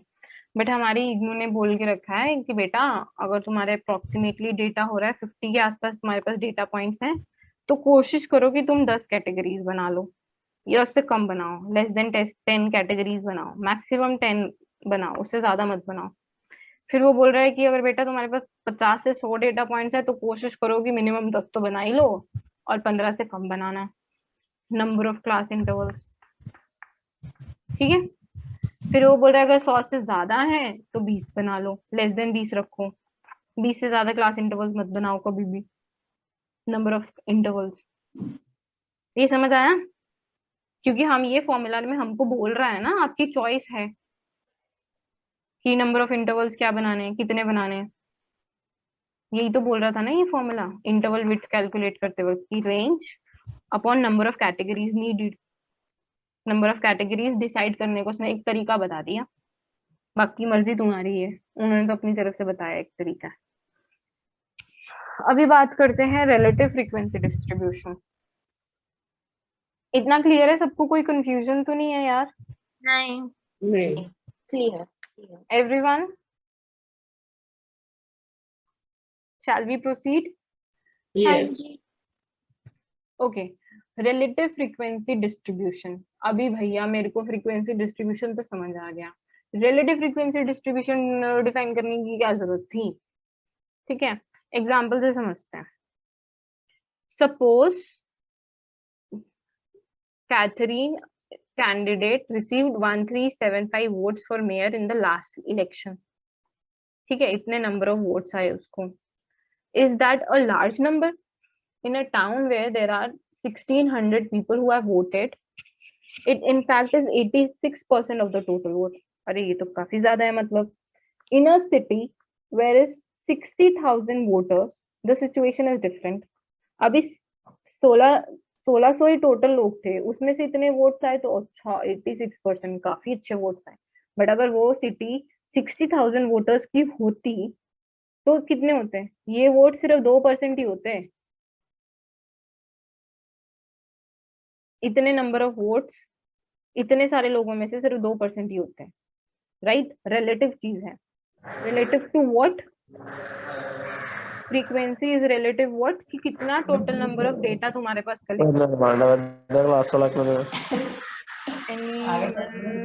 someone needs to mute them. Someone is speaking like okay, oh yeah, let me mute him. Anyways, ठीक है, तो रिलेटिव है किसके? Relative to the total number of data points we have, total number of positions या scores we have, या total population we have. ठीक है, समझ आया? It is amount for some purposes an answer to the question how many may give us we want to know. For others the questions like what proportion, equivalent, what percentage may be more relevant. ठीक है, तो मैं बोल दूं सिर्फ एक city में 1375 votes आए, बीजेपी के एक सिटी में 1375 वोट्स आए, और दूसरे सिटी में मैं बोल रही हूँ 4000 वोट्स आए। अरे पर मेरे को ये तो पता नहीं 4000 वोट्स उस सिटी में ज्यादा है या कम है, वो तो मैं कैसे बता सकती हूँ? वो तो टोटल नंबर ऑफ वोट्स कितने आए होंगे उसके हिसाब से बता सकती हूँ ना, कि कम है या ज्यादा है ना? हाँ जी। तो देखो, ये सिटी ए, ये सिटी बी, मैं बोल रही हूँ बीजेपी को वोट्स आए इस सिटी में 400, ठीक है, और इस सिटी में वोट्स आए उसको 1000। तो मैं बोल सकती हूँ क्या सिटी ए में या सिटी बी में कंपैरिजन कर सकती हूँ सिर्फ इसके बेसिस पे? Can I do any kind of comparison कि बीजेपी यहाँ पे जीत रही होगी या नहीं जीत रही होगी, या बीजेपी ने यहाँ पे अच्छा परफॉर्म किया या नहीं किया है सिटी, दोनों सिटी में? नहीं जी। कुछ नहीं बोल सकती ना, क्योंकि मेरे को पता ही नहीं है बीजेपी में 400 वोट कितने लोगों में से लिए। 400 वोट अगर यहाँ पे 1000 लोग थे उसमें से इतने वोट आए हैं उसके, तो 600 तो दूसरी पार्टी के वोट आए हैं, तो ये तो हार रही है यहाँ पे, ठीक है। फिर यही सिटी बी के तो लोग 1000, अभी मैं ये 1000 तो नहीं होंगे सिटी बी में, ज्यादा होंगे, कुछ भी हो सकते हैं, कम भी हो सकते हैं, तो मैं यहाँ पे 1000 वोट आए, पर कितने लोगों में से उसके 1000 वोट आए? कितने? 10,000 लोगों में से उसने बीजेपी को 10,000 ही वोट मिले, ठीक है। तो ये चीज होती है रिलेटिव। मेरे को अगर दो चीजों को कंपेयर करना है तो मेरे को किसी बेसिस पे कंपेयर करना पड़ेगा। अभी मैं बोल सकती हूँ कि अच्छा 400 डिवाइड बाय 1000, 0.4%, 0.4, ठीक है, और इधर 0.1। अभी ये डेटा थोड़ा कंपेरेबल लग रहा है कि ऑन एन एवरेज उसको 0.4 वोट्स मिले यहाँ पे, ऑन एन एवरेज यहाँ पे उसको 0.1 वोट मिले, तो मैं बोल सकती हूँ अच्छा हाँ सिटी ए में बीजेपी को ज्यादा वोट्स मिले, कंपैरिजन कर सकती हूँ, हाँ है ना? इतनी बात, सिंपल सी बात समझ आई? हाँ जी, हाँ जी। ठीक है, टोटल से डिवाइड क्यों करना पड़ रहा है मुझको? उसी को बोलते हैं रिलेटिव फ्रीक्वेंसी डिस्ट्रीब्यूशन। अभी मैं फ्रीक्वेंसी के टर्म्स में करूंगी तो हो जाएगा रिलेटिव फ्रीक्वेंसी डिस्ट्रीब्यूशन। समझते हैं पहले। shows the proportion or percentage of the total number of observations for the possible categories or the scores of the categories and the proportion or percent of the total number of cases। मैंने बोला कि 10 से 15, 15 से 20, 16 से 20, 21 से 25 frequency आई 5, इसमें आए 3 data points, इसमें आए 10 डेटा पॉइंट्स, ठीक है। टोटल कितने हो गए? n मतलब टोटल सबका 18। इतने टोटल पॉइंट्स आए होंगे ना मेरे पास, इतने टोटल स्कोर्स आए होंगे, इतने टोटल वोट्स आए होंगे मेरे पास, कुछ भी जो भी तुम डेटा कलेक्ट करके रखा हुआ है, ठीक है। अगर मैं इसको 5 को डिवाइड करूं, किससे किससे करूंगी? रिलेटिव फ्रीक्वेंसी निकालनी है तो मुझे इसको डिवाइड करूंगी टोटल से, तो ये देगा मुझे रिलेटिव फ्रीक्वेंसी। और रिलेटिव फ्रीक्वेंसी का फायदा क्या है? मेरे को हेल्प करेगा कंपेयर करने में आपस में। 3 divide by n, 10 divide by n, तो हो जाएगा 5 divide by 18, 3 divide by 18, 10 divide by 18, कुछ कुछ वैल्यूज आएंगी, उससे मैं कंपेयर कर सकती हूँ इजीली रिलेटिव फ्रीक्वेंसीज को। रिलेटिव फ्रीक्वेंसीज डिफाइन करने का फायदा इतना ही है कि मैं इजीली कंपेयर कर सकती हूँ चीजों को, जो हमने यहाँ पे पढ़ा था, जिसको हम प्रोपोर्शन भी बोलते हैं। प्रोपोर्शन समझते हो ना, डिवीजन? हाँ जी। ठीक है, जो हमने यहाँ पे फायदा पढ़ा था प्रोपोर्शन निकालने का, वही चीज तो हम यहाँ पे भी कर रहे हैं ना, फ्रीक्वेंसी डिस्ट्रीब्यूशन में भी मैं प्रोपोर्शन निकाल रही हूँ, तो मेरे लिए डेटा को कंपेयर करना इजी हो जाएगा। तो इसलिए मुझे फ्रीक्वेंसी डिस्ट्रीब्यूशन करके रिलेटिव फ्रीक्वेंसी एक टर्म डिफाइन कर देती हूँ मैं। अभी इस एग्जाम्पल में समझते हैं। ये स्कोर्स हैं किसी के, उसको मैंने क्लास इंटरवल्स में डिफाइन कर दिया, डिसेंडिंग ऑर्डर में रख दिया, इंक्लूसिव मेथड यूज किया, कुछ भी कर सकती हूँ मेथड। अभी मैंने देखा इस वाले में फ्रीक्वेंसी आ रही है 1, इसमें 0, ऐसा करके फ्रीक्वेंसी लिख दी सारे क्लास इंटरवल्स की। अभी रिलेटिव फ्रीक्वेंसी क्या हुआ? मेरे को जानना है कि इसका इसके कंपैरिजन में या इसके कंपैरिजन में क्या फायदा है, क्या मतलब इन्फरेंस क्या है, क्या दिख रहा है मुझको, प्रोपोर्शन क्या है। तो उसी प्रोपोर्शन को बोलते हैं हम लोग रिलेटिव फ्रीक्वेंसी। रिलेटिव फ्रीक्वेंसी कैसे आती है? दिस फ्रीक्वेंसी, ये वाली frequency divide by total number. Total से ही तो डिवाइड कर रहे थे ना हम, जगह हर जगह प्रोपोर्शन निकालने के लिए। तो F I divide by N, ये वाला एफ यहाँ पे आ जाएगा, ये वाला एफ यहाँ आ जाएगा, सबको डिवाइड कर दो एन से, तो आ जाएगा रिलेटिव फ्रीक्वेंसी। अभी सेम चीज को अगर मैं 100 से मल्टीप्लाई कर दूंगी तो ये हो जाएगा मेरा रिलेटिव फ्रीक्वेंसी परसेंटेज। परसेंटेज कैसे करते हैं? Something divide by total into 100। Percentage पता है ना सबको क्या होता है? Yes, percentage is basically proportion का, मैं suppose it some value upon total into 100, उसको मैं बोलती हूँ परसेंटेज। सम पार्ट,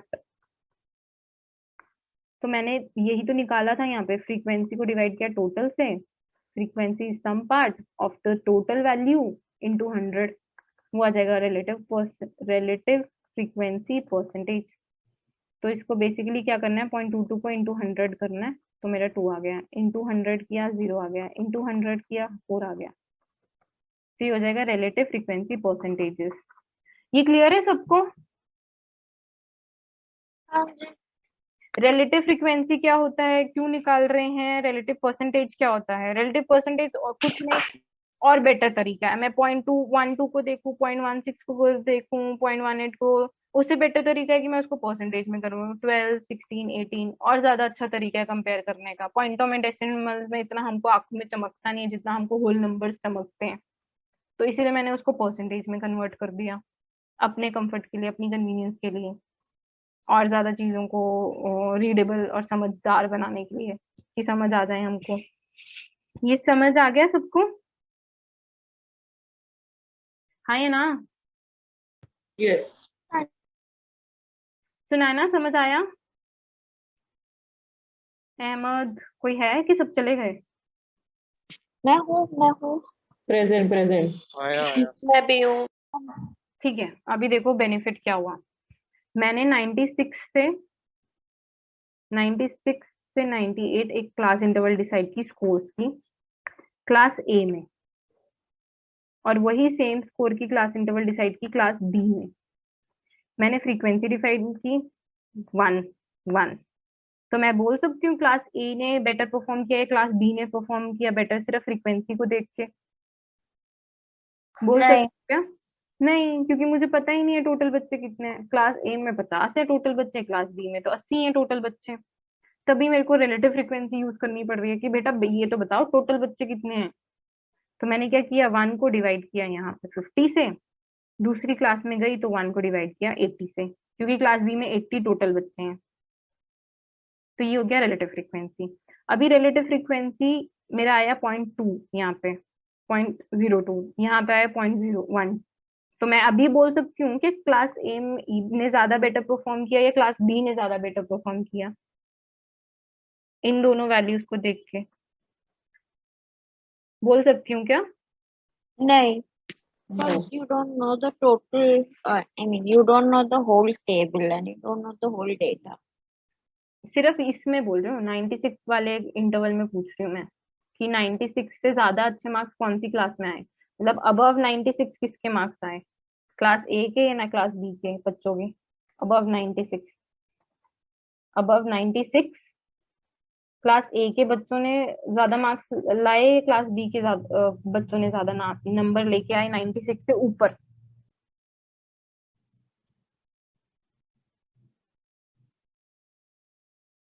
सिर्फ 96 की बात करो, 96 से ऊपर, ग्रेटर देन 96 अगर किसका स्कोर आया है तो किसका है, क्लास ए का या क्लास बी का?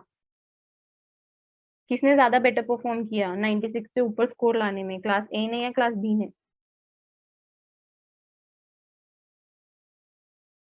फ्रीक्वेंसी एक थी, एक क्लास ए में एक बच्चे के आए 96 से ऊपर, क्लास बी में दूसरे एक ही बच्चे के आए 96 से ऊपर। ठीक है, तो मैंने रिलेटिव फ्रीक्वेंसी, मेरे को क्लास ए का कंपेयर करना है क्लास बी से, तो मैंने क्या किया, ये एक को डिवाइड किया टोटल नंबर ऑफ बच्चों में। मैंने डिवाइड मतलब ये बोला कि अच्छा 50 बच्चों में से ये एक बच्चा है, और मैं ये बोल रही हूँ कि अच्छा ये एक बच्चा 80 बच्चों में से है, तो ये जो एक बच्चा 50 बच्चों में से नंबर 1 आया है, और ये बच्चा एक एक 96 से ज्यादा मार्क्स आया 80 बच्चों में से। क्लास बी ने ज्यादा बेटर स्कोर करा।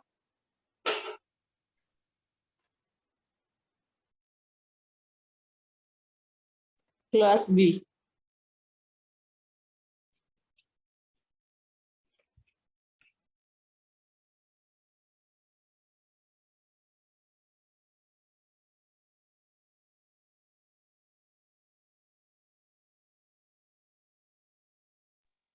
अनीशा दी आप कुछ बोल रहे हो क्या?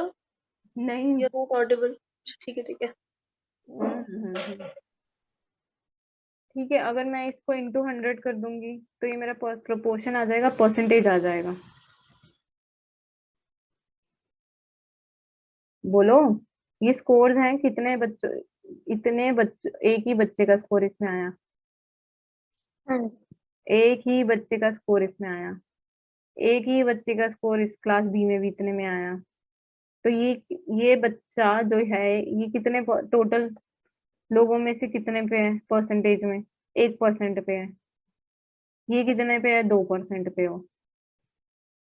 कुछ समझ आ रहा है कि नहीं आ रहा है, कि कंफ्यूजन हो गया? आ रहा है। सिंपल भाषा में समझो, कुछ नहीं। फ्रीक्वेंसी है, रिलेटिव फ्रीक्वेंसी कैसे मैं डिफाइन करूंगी? f/n, that is relative frequency. वो फ्रीक्वेंसी को इंटू 100 कर दूंगी तो मेरी परसेंटेज आ जाएगी किसकी? रिलेटिव फ्रीक्वेंसी की। ठीक है, हाँ जी। यस। ये रिलेटिव फ्रीक्वेंसी इसकी, इस वाले की रिलेटिव फ्रीक्वेंसी, मतलब इतने बच्चे आ रहे हैं इस रेंज में। मैं अगर 87 to 89 स्कोर पकड़ूं तो क्लास ए में 14% बच्चे हैं और क्लास बी में 4% बच्चे हैं, इतने स्कोर वाले रेंज में। ये बात समझ आई? ये भाषा समझ आई मेरी, मैं क्या बोल रही हूँ? यस समझ हाँ में जी। आया अब। कि 87 और 89 स्कोर अगर है तो 14% बच्चों का आया इसमें क्लास ए में, और 4% बच्चों का आया इस वाले रेंज में क्लास बी में। ठीक है, तो मेरे को ये प्रोपोर्शन और परसेंटेज हेल्प कर रहा है कंपैरिजन करने में, कि अच्छा 78 से 80 अगर मैं स्कोर ले रही हूँ तो 16% बच्चे क्लास ए में से उस स्कोर में आ रहे हैं, और उसी स्कोर में क्लास बी के 10% ही बच्चे आ रहे हैं। ठीक है, yes. Number of students in this category who are scoring in this range, तो वो 16% है, और इस केस में 10% है। कैसे पता लगा मुझे? मैंने रिलेटिव फ्रीक्वेंसी को यूज किया। इतना क्लियर है? हाँ जी। यस। क्यूमुलेटिव फ्रीक्वेंसी कर लें। अभी हमने पढ़ा फ्रीक्वेंसी क्या होता है, रिलेटिव फ्रीक्वेंसी क्या होता है, अभी क्यूमुलेटिव फ्रीक्वेंसी पढ़ते हैं। क्यूमुलेटिव फ्रीक्वेंसी क्यों पढ़ना है? पहले तो क्यूमुलेटिव का मतलब क्या होता है?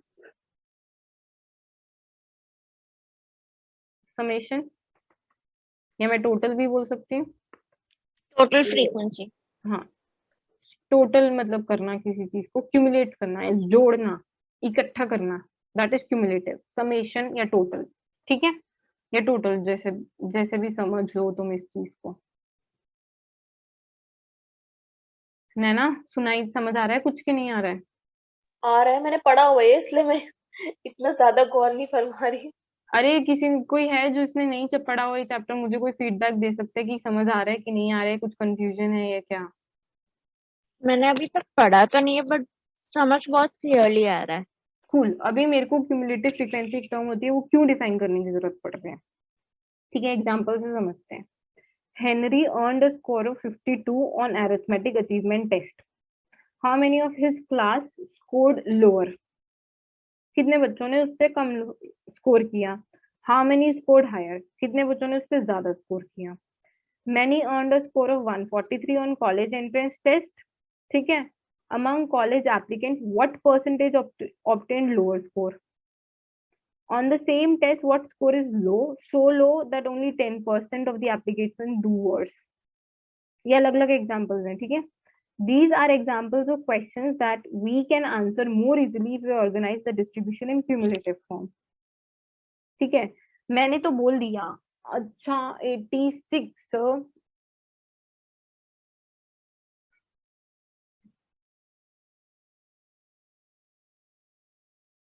सुनो। ओ माय गॉड, ही कौन था? आई एम सॉरी, ये मेरा डॉग था जिसे ठीक है, चुप। ये स्कोर 78 से 80 वाला स्कोर 8 बच्चों ने लिया, 8 बच्चों के इतने स्कोर में नंबर आए। अगर मेरे को जानना हो कि अच्छा ये बताओ मेरे को कि 80 मार्क्स से ज्यादा कितने बच्चों के नंबर आए हैं, 80 मार्क्स से ज्यादा कितने बच्चों के नंबर आए, तो ये क्या हो जाएगा, 80 से ऊपर तो ये सारी है ना, 98 हाँ तक, जी, हाँ 98 तक है, तो ये सब, ये इतने सारे बच्चे होंगे जिनका स्कोर 80 से ऊपर आया होगा, तो मैं इन सबको ऐड कर 34 दूंगी, 1 3 34 10 34, तो 34 बच्चों को आया है 80 से ऊपर स्कोर।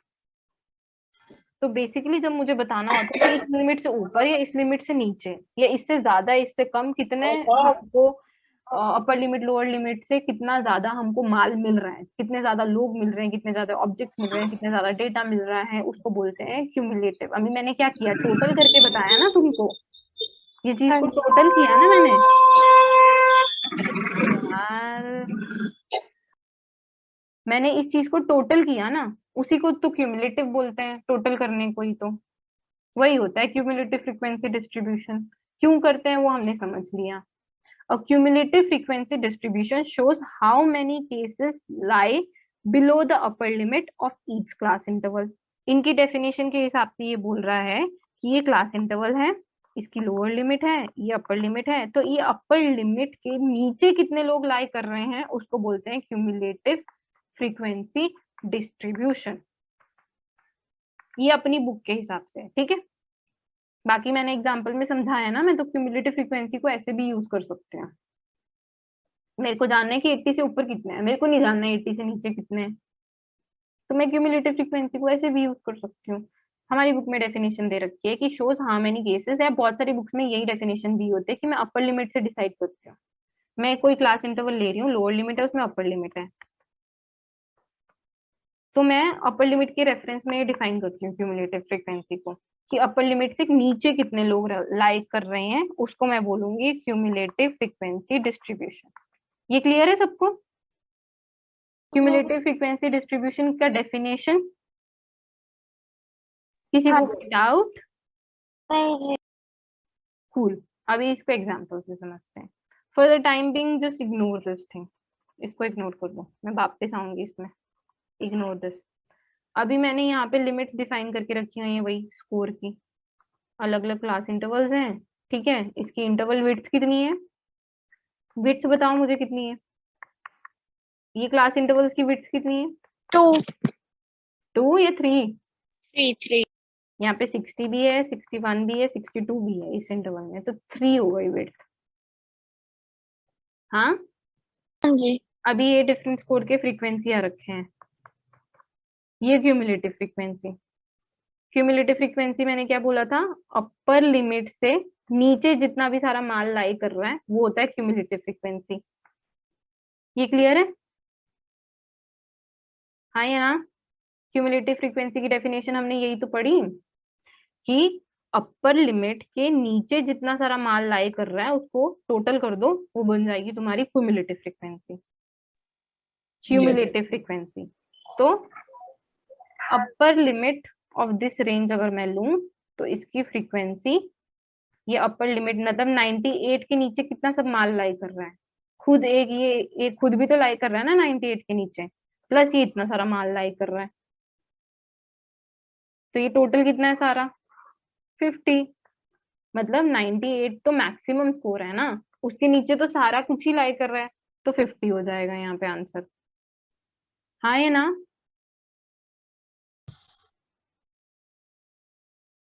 तो अभी इससे समझो, ये इंटरवल मैंने पकड़ा, इसका अपर लिमिट 89, 89 से कितना वैल्यू कम, 89 से कितना सारा लाई कर रहा है वो मेरा हो जाएगा क्यूमुलेटिव फ्रीक्वेंसी। इन सबको टोटल करोगे तो तुम्हारा आएगा 47, वो इस इंटरवल की क्यूमुलेटिव फ्रीक्वेंसी बन जाएगी। क्लियर? ये टर्म क्लियर है, क्यूमुलेटिव फ्रीक्वेंसी क्या होता है? हाँ जी दी। ये लास्ट वाला वापस रिपीट कर दीजिए ना। क्यूमुलेटिव फ्रीक्वेंसी की डेफिनेशन क्या है कि अपर लिमिट, अंडरस्टूड, ये वाला जो आप पार्ट बता रहे थे ना कि 50। हाँ उसी से समझो, डेफिनेशन से ही समझो चीजों को, तो क्लियर रहेंगी चीजें। ओके। मैंने ये क्लास इंटरवल उठाया, मैं बोल रही हूँ इस क्लास इंटरवल की ये छोड़ दो, ये क्लास इंटरवल का मुझे क्यूमुलेटिव फ्रीक्वेंसी डिफाइन करना है, ये क्लास इंटरवल का।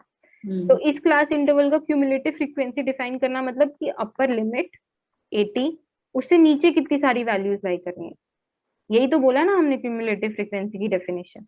तो 80 से नीचे तो ये सब पूरा ही लाई कर रहा है ना, दिस भी 80 से नीचे ही लाई कर रहा है और ये भी लाई कर रहा है पूरा 80 से नीचे, तो इन सब का एडिशन ही तो मेरा क्यूमुलेटिव फ्रीक्वेंसी बनेगा। एडिशन क्या होगा, 8 + 4 12, 12 + 3 15, 15 + 4 19, 19 + 3 22, 22 + 2 24। ओके, ये क्यूमुलेटिव फ्रीक्वेंसी बन गई इस इंटरवल की। Understood. Understood, thank you. Basically अगर ये इंटरवल है, सिंपल अभी तरीके से याद करो, क्यूमुलेटिव फ्रीक्वेंसी मतलब मेरे को इस इंटरवल का निकालना है, तो दिस प्लस पूरा नीचे वाला इस इंटरवल का क्यूमुलेटिव फ्रीक्वेंसी दे देगा। समझे? क्यूमुलेटिव फ्रीक्वेंसी समझ गए? हाँ जी। कूल। अभी मैं ये क्यूमुलेटिव फ्रीक्वेंसी को, ये जो मेरी वैल्यूज आई इसको डिवाइड बाय n कर दूंगी, तो क्या आ जाएगा, रिलेटिव क्यूमुलेटिव फ्रीक्वेंसी। जैसे हमने रिलेटिव फ्रीक्वेंसी डिफाइन किया था टोटल से डिवाइड करके, रिलेटिव फ्रीक्वेंसी डिवाइड किया था ना, डिफाइन किया था कि ये f divide by n gives you relative frequency. वैसे ही क्यूमुलेटिव फ्रीक्वेंसी को अगर मैं डिवाइड बाय n कर दूंगी तो वो मेरा क्या देगा, रिलेटिव क्यूमुलेटिव फ्रीक्वेंसी, प्रोपोर्शन भी बोलते हैं जिसको। क्लियर? रिलेटिव फ्रीक्वेंसी क्या होगा, मैंने 30 लिया, 30 को डिवाइड बाय 50 कर दिया, कैंसल, 0.6 आ गया आंसर। तो ये हो जाएगा मेरा इस इंटरवल का रिलेटिव क्यूमुलेटिव फ्रीक्वेंसी। अभी मैं रिलेटिव क्यूमुलेटिव फ्रीक्वेंसी को कर दूं मल्टीप्लाई 100 से, तो क्या हो जाएगा 60। तो ये हो जाएगा रिलेटिव क्यूमुलेटिव फ्रीक्वेंसी परसेंटेज, क्योंकि मैंने 100 से मल्टीप्लाई कर दिया उसको, क्यूमुलेटिव परसेंटेज। ठीक है, यस, हाँ जी। All clear? ये सबको क्लियर है, फ्रीक्वेंसी क्या है, रिलेटिव फ्रीक्वेंसी क्या है, हाँ जी। क्यूमुलेटिव फ्रीक्वेंसी क्या है, cumulative frequency, relative cumulative frequency क्या है, उसको परसेंटेजेस में कन्वर्ट कर दोगे, इनटू 100 कर दोगे, रिलेटिव फ्रीक्वेंसी को इनटू 100 करो तो रिलेटिव फ्रीक्वेंसी परसेंटेज आएगा, रिलेटिव क्यूमुलेटिव फ्रीक्वेंसी को इनटू 100 कर दो तो उसका क्यूमुलेटिव परसेंटेज आ जाएगा, रिलेटिव क्यूमुलेटिव परसेंटेज। ये क्लियर है सब? हाँ जी। यस, पक्का? हाँ यस, जी। हाँ जी। पक्का क्लियर है ना? अभी करोगे फिर प्रैक्टिस एक क्वेश्चन? चलेगा। यस। टाइम हो गया वैसे। नेक्स्ट Everybody क्लास के लिए होमवर्क डाल देना ग्रुप पे। नैना को छोड़ दो, नैना तो है ही ऐसी इसने सब कर रखा है बाकी लोग आयु आप ये प्रैक्टिस कर लेते हैं क्लास में ही। मैं आंसर नहीं दूंगी, अब फिर यही लोग देंगे बाकी लोग।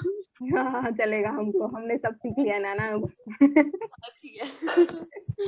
करना है प्रैक्टिस या होमवर्क दे दूं घर से करके रखोगे? नहीं नहीं, homework, homework. Class. Okay, we have 1 vote for class, 1 vote for homework. We need more votes now. चलो वोटिंग कर लेते हैं, हमको पोल्स बहुत पसंद है हमारे ग्रुप को।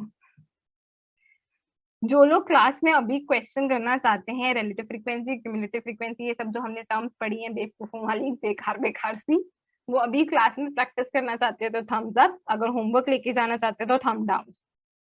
मैंने क्लास के लिए बोला है, सो चलो that's 2 for class. Okay Vaishali, sorry I have to move out, so it's okay. You can take this home. This is from our book only. okay, I'll do Take a it. screenshot and you can do it at your end. उसका book में ही है question and There are 2 for no 2. okay fine. जिसको नहीं करना है, they can just take a screenshot of this and they can leave the meeting. I'll stop the recording and जिसको अभी class में करना है वो रुक जाए। ये बुक का ही क्वेश्चन है, इसका आंसर भी बुक में ही है, तो कोई प्रॉब्लम नहीं है। Okay, I'll do it. I'll do and put it on.